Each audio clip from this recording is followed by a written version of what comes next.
নাজরানের খ্রিস্টান সম্প্রদায়ের উপর ন্যাক্কারজনক হামলা চালায়। এ সময় তাদেরকে জোরপূর্বক ধর্মান্তরিত করার চেষ্টা করে।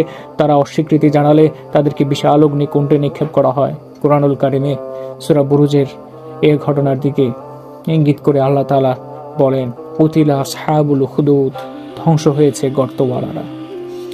এই ঘটনার পর খ্রিস্টীয় পুনর্জাগরণ আরম্ভ হয়। নির্যাতিত খ্রিস্টানদের মনে প্রতিশোধের আগুন দাউ দাউ করে জ্বলে ওঠে। তারা রোমান সম্রাটদের আগ্রাসন প্রতিহত করে আরব ভূমিকে স্বাধীন করার অদম্য স্পৃহা নিয়ে সংঘবদ্ধ হয়। হাফসিদেরকে যুদ্ধের প্রতি উদ্বুদ্ধ করে তাদের জন্য প্রস্তুত করে নৌবহর। 70,000 হাফসি সেনা এই যুদ্ধে অংশগ্রহণ করে।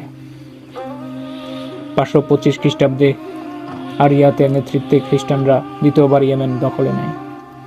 হাবশার সম্রাটের পক্ষ থেকে আরিয়াত শাসনভার গ্রহণ করে, কিন্তু অনাকাঙ্ক্ষিতভাবে আব্রাহা নামের এক সেনাপতি